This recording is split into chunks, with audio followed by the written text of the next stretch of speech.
What's your favorite kind of blues? You know, it still has to be like Howlin' Wolf and Muddy. Those are still some of my cats. You know, the 50s and some of the early 60s. But then there's the Freddie King stuff that comes out of the 60s. That's just great. Yeah. And, you know, Hank Ballard and the Midnighters. That's right. I love them. So, I mean, there's it goes. But then, you know, there's, you know, what Albert King and what Freddie King were doing back in the 70s, the Burglar album.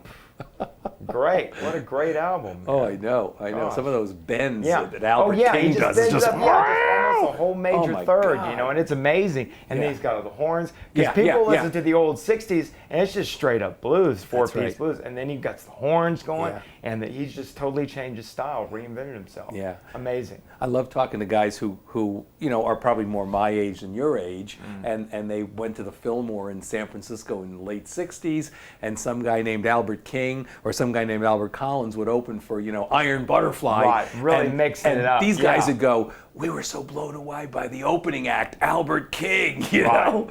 And that was the genius of Bill Graham, too, That's you right. know, just music, making it a music show. Because sometimes I don't like playing shows where there's another trio opening up for me. I want to offer the people something different. Yeah, You know, yeah. Or else I'm opening up for some other, you know, trio, you know, guitar hero format. Right. You know, if I do that, then I'm going to go out and do something a little different, maybe. Yeah. But you know, I just want to offer people something a little different. Right. Now, your new album, My Soul Alone, is that your 11th? Did I count right? That is right. That's your 11th album. Now, your first album, is that the self-produced Texas one? Sugar. No, now the first album, long time ago, that's like ancient. Yeah, history, okay. Yeah, but Texas Sugar, that was your first one, 94? Yeah, 94. On Silvertone. Yep, Silvertone.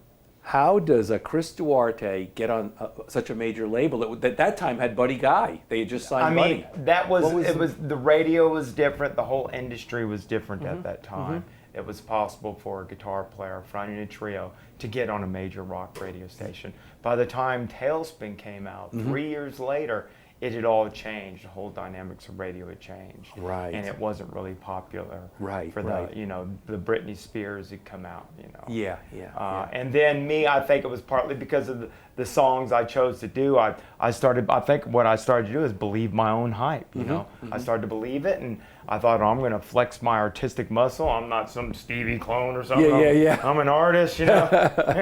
And the people that love the Stevie stuff were like, what's going on here? What's he doing? Right. So I might have alienated some fan base, but that's okay. You know, it's all a journey, and I'm still on it. And so after those two albums, then came The Rounder. I was on Rounder for two albums, Love is Greater Than Me, and then Romp. And then after that, I've been with Mike Varney and Shrapnel Records, or Bluesboro International, ever since. And we've been able to put out a record one a year ever since. That's cool. That's cool. I mean, I like it. I mean, some of my agencies didn't like it because they thought it wasn't giving enough time for the business to get it. But, you know, now I have this huge collection and library of songs, and it's getting bigger and bigger, and I have no one else but Mike Varney to thank for that. Yeah, and that's pretty cool.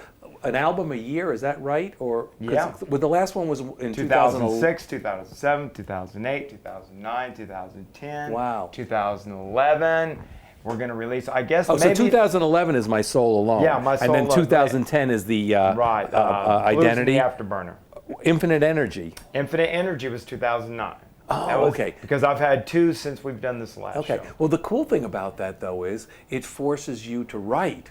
That's what I love. Yeah. I mean, it gets me to write. It gets me to change up. And then when Mike says, we need some blues songs, well, okay, I can churn out those blues songs. Yeah. But I always want to put like a little twist in it. I got one song that has like rhythm changes in it, you know. Just to put my own stamp on it. But, you know, then Mike's starting to let me be a little bit more creative with some other stuff. Right. So that's what I'm really digging about Mike. He's starting to let loose the reins of, you know, being such the hard taskmaster. You know, playing to my strengths, he says, but he lets me be artistic. Yeah. Being artistic, writing like you're doing, does that help you stay current with things? I think it does. I think it does. Because there's some songs I have now that I've sort of delved into almost the singer-songwriter, but more Beatle-ish, I think. It's almost in the more Beatle-ish direction. Yeah. But it's still unmistakably me when the guitar solo starts in. And that's what it is. It still has my stamp on it. Right. So what's the concept of this album, My Soul Alone?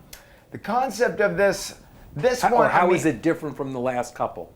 I think, it's, instead of actually being a concept sort of album, I still wanted to have a majority of blues songs on it, still with little quirks in them, but, with a little Hendrixy sort of stuff, and that the title track sort of is like a little Hendrixy / Black Keys sort of thing is what I was going for.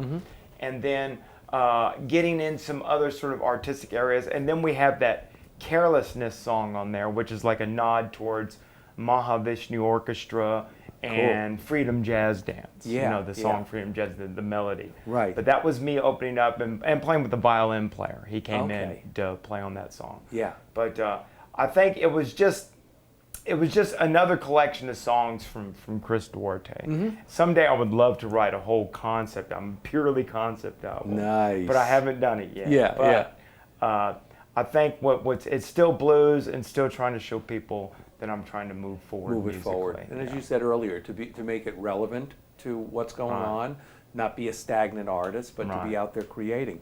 What are you working on now? Is there? You said you have a live album. I have a live album that's going to be coming out, but as far as new material comes, there's a couple new things right now, but all that's still up in my head right now. It hasn't been put down on paper. There'll be a little part here, a little part there. I'll file it back in my head. Yeah. What is that process like? Do you?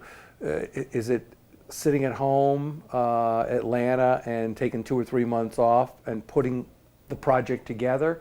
Or does the project come together while you're touring? It comes together while I'm touring, and it comes together when I'm sitting at home between tours. Yeah. And then it really comes together when we get a recording session scheduled, and then I get out there to the studio, and then I really start writing. And that's basically what I do. I bring in skeletons of songs. Yeah. We go through it, then we lay down the basics, and then I start putting melodies to it and lyrics. And then Mike helps me fashion the melodies as I'm singing it. Right, right. On this album, My Soul Alone, how many songs are on it?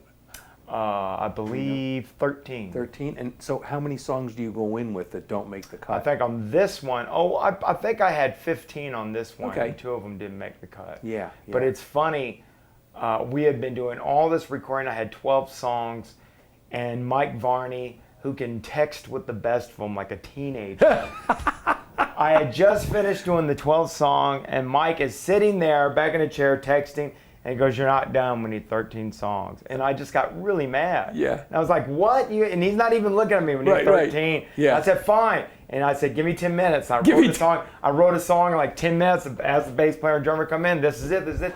Bang, we had it all down in 30 minutes. How cool. It actually turned out to be one of the cooler songs. In fact, we'll do it.